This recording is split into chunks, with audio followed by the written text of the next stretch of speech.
जोहार दोस्तों। जैसा कि आप लोगों को पता होगा कि झारखंड के जो भी एग्ज़ाम होने वाले हैं सबों का डेट जारी कर दिया गया है। आइए अब हम लोगों को पढ़ाई बहुत ज़ोर शोर से करना होगा, फाँकी नहीं मारना होगा, ठीक है। इससे पहले हम लोग पढ़े थे जनजातियों का समान परिचय। आइए, और उसका ऑब्जेक्टिव भी हमने करवा दिया है। आइए आज हम लोग पढ़ते हैं संथाल जनजाति के बारे में। संथाल जनजाति है क्या, ठीक है। कहता है इसका सामान्य परिचय में है कि सबसे पहले संथाल जनजाति की जो जनसंख्या है वो झारखंड में सबसे ज़्यादा है। झारखंड राज्य में संथाल जनजाति की जनसंख्या सर्वाधिक कितना है, लगभग 27,54,723 2011 के जनगणना के अनुसार। यानी कि 2011 के जनगणना के अनुसार झारखंड में जो है वो संथाल जनजातियों की जो संख्या है वो सबसे अधिक है। अन्य जनजातियों की अपेक्षा झारखंड में संथाल जनजातियों की संख्या बहुत अधिक है, जो कि कुल जनजातीय संख्या का लगभग 31.86% है, ठीक है। टोटल जो जनसंख्या है जनजातीय जनसंख्या झारखंड में, उसका 31% जो है, 31.8% याद रखो ना, अच्छा ज़रूरी नहीं, 31.8% जो है वो संथाल जनजातियों की है। अब यहाँ पर कहता है कि पूरे भारत में अगर जनजातियों की बात करें तो सर्वाधिक सबसे ज़्यादा जनजाति जो है वो किसका है, भील का। ये जेपीएससी क्वेश्चन अवर जो जेपीएससी हुआ था 7 to 10 इसमें पूछा गया है, ठीक है। तो भील एवं गोंड जनजाति के बाद तीसरी सर्वाधिक जनसंख्या वाली जनजाति है कौन, संथाल जनजाति। ये जो है वो किस समूह से आते हैं देखते हैं। प्रोटो ऑस्ट्रेलाइट प्रजातीय समूह से संथाल जनजाति का संबंध है। मतलब संथाल जनजाति उसका जो संबंध है प्रजातीय दृष्टि से वो किससे है, प्रोटो ऑस्ट्रोलाइट। एवं प्रजातीय दृष्टि से अगर देखा जाए वह भाषाई दृष्टिकोण से ऑस्ट्रो एशियाटिक समूह से है। इनको जो वो इनकी जो भाषा है वो भी इसमें जोड़ा गया, संथाली भाषा। कब, देखो संसद के द्वारा जो है 92वां संविधान संशोधन वर्ष 2003 के द्वारा इनकी जो प्रमुख संथाली भाषा है जो है वो उसको संविधान में 8वीं अनुसूची, जो कि भाषा वगैरह जो है वो 8वीं अनुसूची में था, 8वीं अनुसूची में वर्ष 2004 में शामिल किया गया था। यहाँ कहता है झारखंड की सर्वाधिक जनसंख्या वाली जनजाति है, ये मार्क्स कर लीजिएगा। झारखंड में सर्वाधिक जनसंख्या वाली जनजाति कौन सा है, तो वह आपका संथाल। आगे बोलते हैं झारखंड के उत्तर पूर्वी क्षेत्र में इसका सर्वाधिक वास है। इनका जो निवास स्थान है वो कहाँ है, झारखंड के उत्तर पूर्वी क्षेत्र में। उत्तर पूर्वी क्षेत्र कौन सा हो जाएगा, हम लोग देखते हैं। देखो अगर ये मेरा झारखंड है, ठीक है, ये झारखंड है, तो उत्तर पूर्वी यानी कि ये साइड जो क्षेत्र है इधर संथालों का निवास स्थान है, इसीलिए इसको हम लोग किस नाम से जानते हैं, संथाल परगना के नाम से जानते हैं। इन क्षेत्र को हम लोग संथाल परगना कहा जाता है। पश्चिम बंगाल में इन्हें सावतार के नाम से जाना जाता था। और ये संथाल जनजाति जो है वो पश्चिम बंगाल में इनको किस नाम से जाना जाता है, तो सावतार के नाम से जाना जाता है। झारखंड में प्रवेश करने से पहले, जब ये झारखंड प्रवेश कर रहे थे तो क्या ही कहता है कि झारखंड प्रवेश करने से पहले इनका जो निवास स्थान था वो कहाँ, पश्चिम बंगाल। और पश्चिम बंगाल में इनको सावतार के नाम से जाता है। यह जनजाति संथाल परगना के अलावा, ये जो संथाल परगना में रहते करते हैं उसके अलावा भी है। और ये कहाँ कहाँ पाए थे, अगर ये मेरा झारखंड है, ठीक है, तो एक तो संथाल परगना में रहते हैं। संथाल परगना के अलावा ये कहाँ रहते हैं, रांची हो गया, यहाँ हजारीबाग हो गया, यहीं रामगढ़ हो गया, ठीक है, बोकारो हो गया, इधर बोकारो है, धनबाद हो गया, धनबाद में रहते हैं। फिर यहाँ गिरिडीह में आपका निवास करता है, ठीक है, चतरा में निवास करता है, और लातेहार में निवास करता है। और लातेहार इधर पलामू साइड इधर जो है वो निवास करते हैं। कहाँ कहाँ, एक तो संथाल परगना, रांची हो गया, ठीक है, उसके बाद आपको हजारीबाग हो गया, कोडरमा हो गया, रामगढ़ हो गया, बोकारो हो गया, धनबाद हो गया, ठीक है, और गिरिडीह हो गया, चतरा हो गया, और लातेहार व पलामू जिले में भी पाई जाती है। यहाँ जो है वो राजमहल जो है, जो कि राजमहल संथाल परगना वाले क्षेत्र में पड़ता है, दामिनी एकोह के नाम से राजमहल पहाड़ी क्षेत्र में इनके निवास स्थान को जाना जाता है। यानी कि संथाल जनजाति जो राजमहल पहाड़ी साइड में जो निवास करते हैं, ठीक है, तो उसको हम लोग किस नाम से जानते हैं, दामिनी एकोह के नाम से। और इसकी स्थापना कब हुई थी ये आप कमेंट करके बताइएगा, ठीक है। संथालों के संस्थापक पिता जो माना जाता है वो लोगू गुरु को माना जाता है। संथालों के जो संस्थापक पिता माना जाता है वो लोगू गुरु को माना जाता है। एवं इस जनजाति का जो संबंध है बसे हुए किसानों के समुदाय से है। ये क्वेश्चन पूछा गया है कि निम्नलिखित में से किस जनजाति को बसे हुए किसान के रूप समुदाय से संबंधित है, तो वो कौन सा है, संथाल जनजाति। अब इनकी हम लोग समाज एवं संस्कृति के बारे में देखते हैं। संथाल, सबसे पहले तो संथाल जनजाति जो है इसको 4 हड़ों में बांटा है। हड़ों का मतलब क्या होता है, वर्ग। इसको 4 वर्गों में बांटा गया है। कौन कौन सा हड़ है, आइए हम लोग देखते हैं। पहला आ गया किस्कू। किस्कू जो है वो राजा होता है। दूसरा आ गया सिपाही, तीसरा आ गया कृषक, और चौथा पुड़ारी। तो इसको याद रखने का, किस्कू, सोरेन, मरुड़ी, मुर्मू। किस्कू, सोरेन, सिपाही, मरुड़ी मतलब कृषक, और मुर्मू मतलब पुजारी, ठीक है। यहाँ देखते हैं संथाल जनजाति में गोत्रों की जो संख्या, मूल संख्या जो हुआ करती थी वो 7 हुआ करती थी, जो आगे बढ़कर 12 हो गई है। ठीक है। पहले जो संथाल जनजाति का जो गोत्र हुआ करता था वो 7 हुआ करता था, लेकिन वर्तमान में अगर पूछा जाए तो कितना है, 12। ये 12 गोत्रों को, इसमें से एक गोत्र में 12 उपगोत्र है, ठीक है। टोटल कितना उपगोत्र है, 12। तो 12 गोत्रों की टोटल उपगोत्र कितना हो जाएगा, बराबर है 12 का स्क्वायर कर दो 144। टोटल 144 जो है वो उपगोत्र है, ठीक है। यहाँ गोत्र और प्रतीक, इससे क्वेश्चन पूछता है। हंसदा जो है, हसंदा, हसंदा का जो प्रतीक है वो जंगली हंस, हंस, हंस से हम लोग क्या रखेंगे, हंस। यहाँ से याद हो गया, हंसदा का जो प्रतीक है वो क्या है, हंस। तीसरा आता है मरांडी, मरांडी से यहाँ माडरा घास, म से मरांडी, म से माडरा, 2 हो गया, 2 याद हो गया। हंसदा हंस, तो क्या हो जाएगा, जंगली हंस।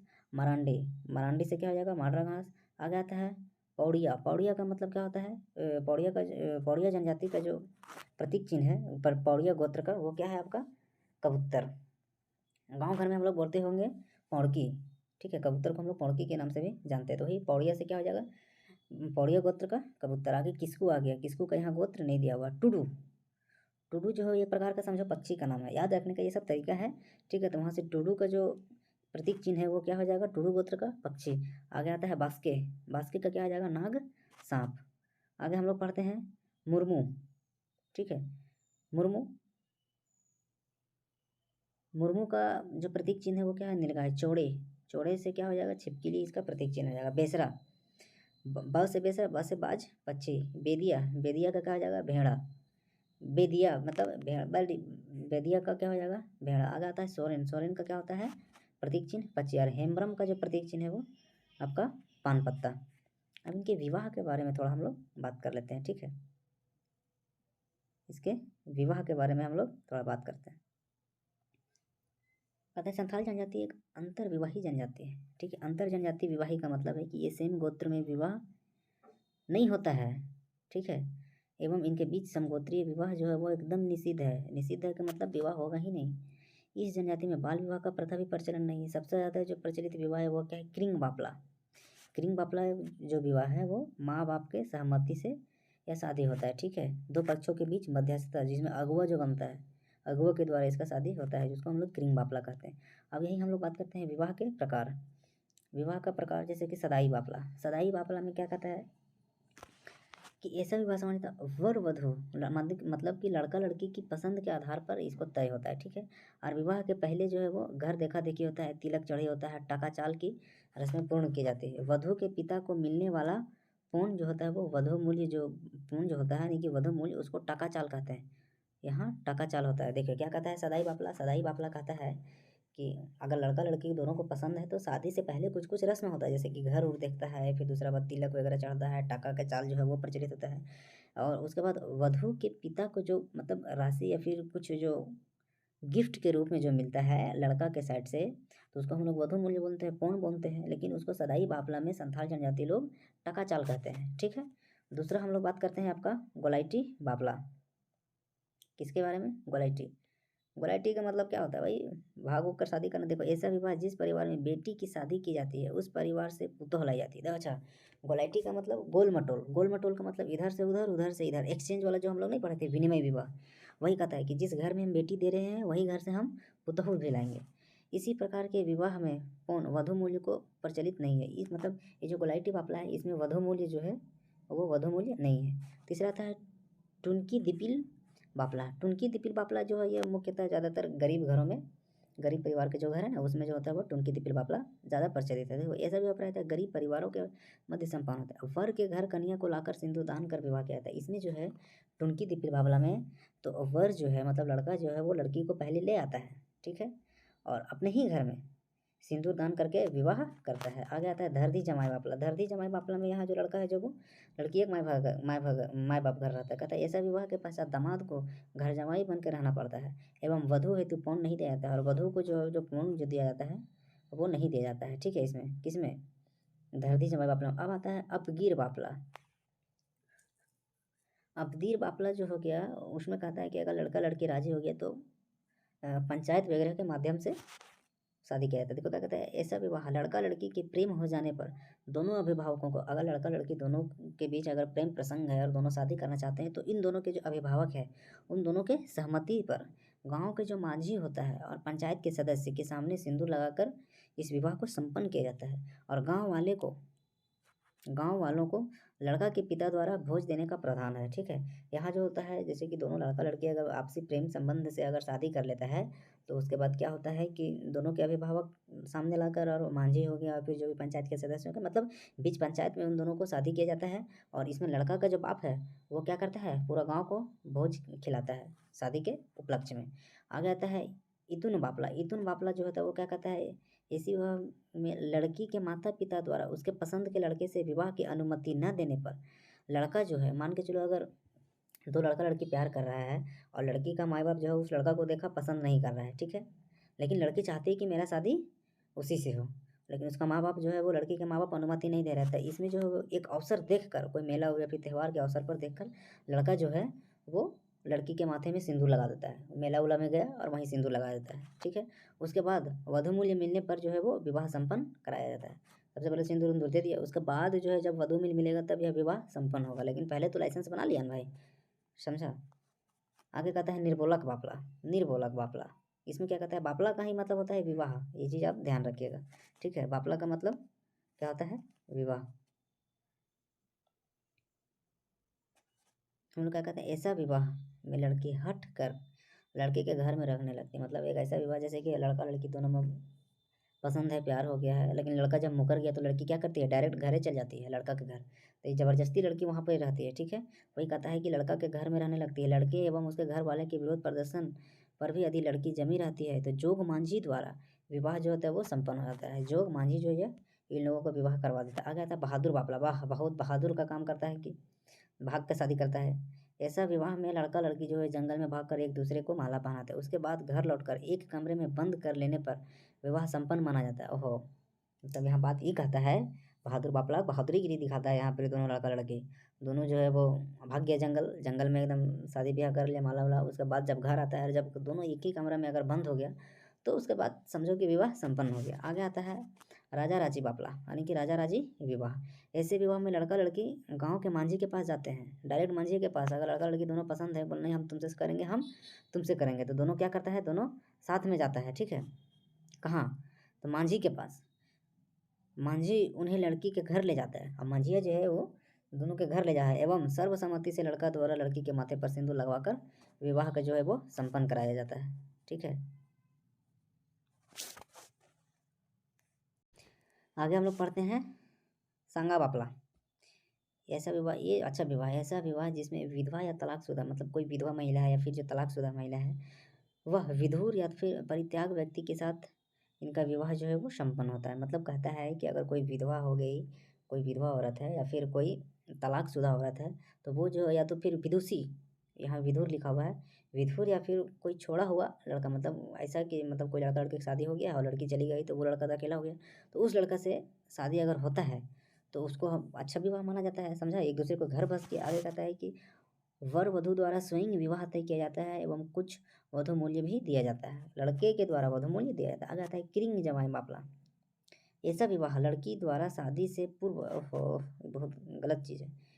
अगर लड़की शादी से पहले अगर गर्भवती हो जाती है, ठीक है, तो वह इच्छुक व्यक्ति को कुछ धनराशि देकर विवाह का जो है वो संपन्न कराई जाती है, ठीक है। वधु के माता पिता द्वारा वैवाहिक जीवन शुरू करने हेतु गाय बैल तथा कुछ द्रव्य भी प्रदान किया जाता है। मतलब यहाँ कहता है कि जब कोई लड़की शादी से पहले अगर गर्भवती हो जाती है तो अपने इच्छुक के लड़का से अगर शादी करना, मतलब जिससे वो गर्भवती वो उसी से ना करेगी, अगर उसे शादी करना चाहती है तो यहाँ लड़की के जो माँ बाप है वो गाय वाली सब कुछ कुछ द्रव्य के रूप में देते हैं और शादी करवा देते हैं, ठीक है। ये सब हो गया उनका विवाह। आगे हम लोग बात करते हैं संथाल जनजाति में अपराध हेतु। देखो संथाल जनजाति में एक सबसे कठोर सजा है जिसको हम लोग बिटलाहा के नाम से जानते हैं। कहता है और ये सजा जो है, अगर कहता है कोई भी संथाल जनजाति में अगर किसी को, किसी लड़की के साथ अगर छेड़खानी अगर हो जाए, ठीक है, तो ये जो दंड है वो लगाया जाता है, बहुत कठोर दंड है। कहते हैं संथाल जनजाति में अपराध हेतु सामाजिक, आर्थिक एवं शारीरिक दंड का प्रावधान भी है, ठीक है। समगोत्रीय विवाह हो गया, विजातीय विवाह, गैर जनजातीय संबंध, यौन अपराध हेतु सामाजिक बहिष्कार किया जाता है। एवं सबसे कठोर सजा जो है वो क्या है, बिटलाहा। बिटलाहा जो है वो सबसे हार्ड सजा है इसमें, ठीक है। यानी कि इसमें कहता है कि जाति वाति मामला आता है कि आप जाति से अलग किया जाता है। देखो अब हम लोग यहाँ पर ही थोड़ा सा देख लेते हैं सामाजिक व्यवस्था के विभिन्न नाम। जैसे कि यहाँ मांझी का जो सहायक होता है वो क्या होता है, जोग मांझी। ये जो होता है मांझी का सहायक होता है। अच्छा, संथाली जनजाति में गाँव जो है, गाँव को हम लोग यातो के रूप में जानते हैं, गाँव को यातो कहा जाता है। इसमें वधु मूल्य जो है उसको पौन कहते हैं, संथाल जनजाति में वधु मूल्य को पौन कहा जाता है। अच्छा, संथाल जनजाति में ग्राम जो प्रधान होता है, गाँव का जो प्रधान होता है उसको मांझी कहते हैं, और इसके जो युवा ग्रह जो होता है उसको घोटुल कहते हैं। ठीक है, आगे बोलते हैं इनके जो विवाह है, विवाह को हम लोग किस नाम से जानते हैं, बापला के नाम से जानते हैं। ठीक है, अब उससे पहले भी हम बताए थे कि विवाह को बापला के रूप में जानते हैं। गाँव का जो संदेश वाहक होता है उसको गुड़ाइत या फिर गुड़ैत के नाम से जानते हैं, अभी भी गाँव में जो है वो प्रचलित है। हाँक पिटाना उसको बोलते हैं। ठीक है, जो गुड़ाइत लोग जो है वो क्या करता है, हाँक वगैरह पिटाने की सूचना को आदान प्रदान करता है बोल बोलकर। आगे कहते हैं उपग्राम प्रधान जो होता है उसको हम लोग प्राणिक या फिर प्रमाणिक के नाम से जाना जाता है। आगे हम लोग देखते हैं, कहता है संथाल गांव की जो पंचायतें होती है वो मुख्यतः कहाँ होता है, मांझी थान में आयोजित किया जाता है, और इसमें जो महिलाओं को भागीदारी नहीं लिया जाता है, महिलाओं को जो है वो मांझी थान में जाने का अलाउड नहीं है। जो भी पंचायतें वगैरह होगा सब पुरुष वर्ग के लोग ही करेंगे। ग्राम प्रधान जो है उसको हम लोग अभी पढ़े मांझी कहते हैं, वो ये जो है वो प्रशासनिक और न्यायिक अधिकार हो इसको प्राप्त है। किसको, गांव का जो प्रधान होता है जिसको मांझी कहते हैं उसको प्रशासनिक और न्यायिक अधिकार भी प्राप्त है, लोकल जो है वो सजा दे सकता है। आगे हम लोग बात करते हैं संथाल जनजाति में पर्व त्यौहार का प्रारंभ जो होता है वो आषाढ़ महीने से प्रारंभ होता है, जिसका संक्षिप्त विवरण इस प्रकार है। मतलब इनका जो पर्व त्यौहार है वो आषाढ़ महीने से प्रारंभ होता है। जैसे कि एरोक, एरोक जो होता है इसको हम लोग किस पर्व के नाम से जानते हैं, एरोक जो होता है यह बीज बोने के समय आषाढ़ महीने में मनाया जाता है, ये एकदम कंफर्म याद रखिएगा। एरोक बा पर्व तो खैर कहना ही नहीं है, यह फूलों का त्यौहार है। फूलों का त्यौहार कौन है, ये बसंत बा पर्व। ठीक है, यह चैत्र महीना के शुक्ल पक्ष तृतीया को मनाया जाता है। आपसे क्वेश्चन पूछेगा कि बा पर्व जो है जिसको हम लोग सरहुल के नाम से जानते हैं, सरहुल को ही संथाल जनजाति में हम लोग क्या कहते हैं, बा पर्व। ठीक है, ये जो है वो चैत्र महीना के शुक्ल पक्ष तृतीया को मनाया जाता है। आगे आता है हरियाण। हरियाण जो है अभी ये जो सावन चल रहा है ना, सावन महीने में धान में हरियाली आने पर अच्छे फसल हेतु मनाया जा रहा है, लेकिन दुख की बात यह है कि अभी तक धान रोपाया ही नहीं है। खैर आई तो इस बार दो सावन है। आगे बोलता है सोहराई। सोहराई संथाल जनजाति का सबसे बड़ा पर्व फसल कटाई के बाद पूस महीना मनाया जाता है। यहाँ जो होता है देखो प्राकृतिक से संबंधित ही त्यौहार होते हैं। फसल रोने के समय बोने के समय, जब फसल हरियाली आती है उस टाइम, जब फसल को काटने की बारी आती है उस टाइम। ठीक है, तो सोहराई जो जब फसल कट जाता है यानी कि पूस महीना में सोहराई मनाया जाता है। ये जो जानवरों धन से संबंधित यानी कि यह मुख्यतः जो है वो जानवरों से संबंधित त्यौहार है, और ये सबसे बड़ा संथाल जनजाति का सबसे बड़ा पर्व है। ठीक है, सोहराई। आगे आता है सकरात। इसको भी पूस महीने में घर परिवार को सुखी संपन्न हेतु, ताकि हरी बीमारी ना हो, इसके लिए सकरात पर्व मनाया जाता है पूसे महीना में, पूष महीने में। ठीक है, आगे आता है बहा। बहा जो होता है जिस प्रकार हम लोग होली मनाते हैं ना, बस फागुन में शुद्ध जल से होली खेलकर मनाया जाता है। बहा एकदम बहा दो, चाहे बहा के एकदम मनाता है। आगे आता है भागसिम। भागसिम जो है माघ महीने में गांव के ओहदेदार को आगामी वर्ष में ओहदे की स्वीकृति देने हेतु मनाया जाता है। मतलब गांव के जो कोई ओहदेदार आदमी होता है ना, उसको पुनः ओहदा ओहदा देने के लिए, ओहदा का मतलब मान सम्मान देने के लिए उसको हम लोग भागसिम मनाते हैं। अब हम लोग बात करते हैं संथाल जनजाति में विभिन्न प्रकार के बर्तनों का चित्र बनाने का पद्धति, चित्रकारी का प्रचलन है, जिसको हम लोग कॉम्ब चित्रकला के नाम से जानते हैं। आपसे पूछेगा कि संथाल जनजाति में चित्रकला जो बनाने की जो पद्धति है उसको किस नाम से जानते हैं, तो कॉम्ब चित्रकला, ये याद रखिएगा, कॉम्ब चित्रकला, कॉम्ब चित्रकला के नाम से जाना जाता है। आप कुछ नहीं, केवल सुनते रहिए, आपको याद हो जाएगा। आगे कहता है सामान्यतः देखो संथाल जनजाति में एक चीज़ बहुत खतरनाक प्रचलित है, गोदना गोदना। अगर लड़का गोदना नहीं गोदवाया तो शादी कोई लड़की उससे नहीं करेगा, इतना डेंजर रूल है। कहता सामान्यतः गोदना गोदवाने का जो प्रचलन के रूप में सिक्का का चित्र पुरुष के बाएं हाथ में होता है, जिसके बिना कोई लड़की विवाह करना पसंद नहीं करती। अगर बाएं हाथ में सिक्का का चित्र नहीं हुआ गोदना से तो लड़की शादी नहीं करेगी। ठीक है, उसके बाद हम लोग पढ़ते हैं माह से वर्ष का प्रारंभ को महाबोंगा, और माह को बोंगा की संज्ञा इस जनजाति में दी जाती है। माह बोंगा क्या होता है, चूंकि माह महीने से यहाँ पर पर्व त्यौहार के जो वर्ष का इन लोगों का प्रारंभ होता है, इसीलिए माह बोंगा पर होता है। अब इनकी आर्थिक व्यवस्था मतलब किस प्रकार से अपना जीवन यापन करते हैं उसके बारे में यहाँ बताया गया है। कहते देखो संथाल जनजाति जो कृषि कार्य, चित्रकारिता, अभी चित्रकारी बोले ना, कॉम्ब काट चित्रकला, वही चित्रकारिता, वह बुनाई कार्य में अत्यंत निपुण है। हड़िया जो कि चावल से बनता है, चावल को सड़ा वगैरह का हड़िया बनता है, हड़िया या पचाई, हड़िया को ही पचाई बोलते हैं, का सेवन शराब के रूप में किया जाता है, जिसे चावल कोदो या मड़ुआ द्वारा बनाया जाता है। ये जो हड़िया वगैरह जो है वो चावल हो गया, कोदो हो गया, मड़ुआ हो गया, मड़ुआ का रोटी बहुत तगड़ा लगता है। ठीक है, तो मड़ुआ के द्वारा ये सबको बनाया जाता है। अब हम लोग बात करते हैं इन लोगों का भोजन का प्रकार भी है, कब कब कौन भोजन होता है। देखो सुबह का भोजन अलग, शाम का भोजन अलग, दोपहर का अलग।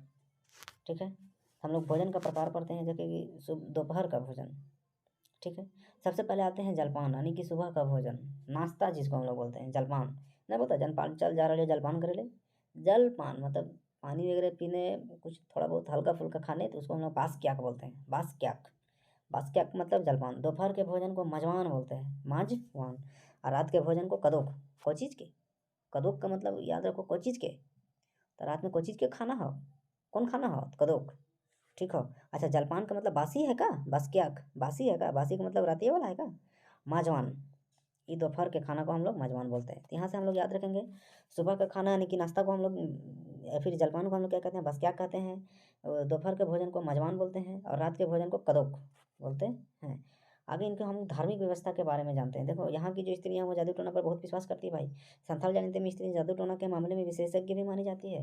उनके शव को, इनके जो जो चिता है, जो शव है, इसको जलाने और दफनाने दोनों की प्रथा जो है यहाँ प्रचलित है। ठीक है। अब हम लोग बात करते हैं कुछ उपनाम। ठीक है। धार्मिक नाम, उसके उपनाम, जैसे कि प्रधान देवता। प्रधान देवता। ठीक है। सिंगा बोंगा इनका जो प्रमुख देवता हो गया, समझो। तो आपसे क्वेश्चन पूछेगा संथाल जनजातियों का सबसे प्रमुख देवता क्या है, तो सिंगा बोंगा। उसी को हम लोग ठाकुर के भी नाम से जानते हैं। ठाकुर का मतलब जो सृष्टि का रचयिता है, जो सृष्टि, इस सृष्टि को रचा है, उसी को इन लोग क्या बोलते हैं? ठाकुर, या फिर सिंगा बोंगा के नाम से जानते हैं। इसका जो दूसरा प्रमुख जो है, दूसरा प्रमुख देवता जो है, वह क्या? मरांग गुरु। मरांग का मतलब क्या होता है? मरांग गुरु। ठीक है। आगे हम लोग बात करते हैं प्रधान ग्राम। ठीक है। ये क्या होता है? जाहिर एरा। निवास स्थान सको या महुआ के पेड़ के झुरमुट के मध्य जाहिर थान को हम लोग क्या कहते हैं? जाहिर एरा के नाम से जानते हैं। इसका जो होता है ग्राम प्रधान देवता जो होता है वो यहीं रहता है। आगे बोलता है धार्मिक प्रधान को हम लोग किस नाम से? दैनिक धार्मिक प्रधान जो होता है उसको नायके बोलते हैं। नाया हम लोग कहीं कहीं नाया भी बोलते हैं, इसको नायके भी बोलते हैं। अच्छा, गृह देवता मतलब घर के जो देवता हो जाता है उसको हम लोग उड़ाक बोंगा बोलते हैं। ये बहुत इंपॉर्टेंट है, इसको याद रख लीजिएगा। ठीक है। जैसे कि सिंगा बोंगा जो होता है इसका प्रधान देवता हो गया, इसको हम लोग ठाकुर के नाम से जानते हैं। दूसरा प्रमुख देवता इन लोगों का हो गया वो मरांगुरु हो गया। आगे हम लोग बात करते हैं ग्राम प्रधान को हम लोग क्या बोलते हैं? जाहिर एरा। ग्राम प्रधान जो देवता है उसको जाहिर एरा के नाम से जानते हैं, जहाँ पर ही इन लोग पूजा पाठ करते हैं। पूरा सामूहिक रूप से गांव में पूजा पाठ करते हैं। वो मुख्यतः सखुआ वगैरह का जो पेड़ होता है ना, गम्हेल वगैरह, बहुत कुछ नाम से जाना जाता है। आगे आता है धार्मिक प्रधान को हम लोग नायके बोलते हैं और गृह देवता को हम लोग उड़ाक बोंगा बोलते हैं। चलिए, आज के लिए इतना ही। मन तन धन से लगा के पढ़िए, ज़्यादा टाइम है नहीं, समझे। और अगर अच्छा लगता हो तो प्लीज़ सब्सक्राइब और शेयर ज़रूर कीजिएगा भाई। Thank you. बहुत मेहनत लगता है बनाने में, ठीक ना। अच्छा से पढ़ें। Thank you. जोहार भाइयों।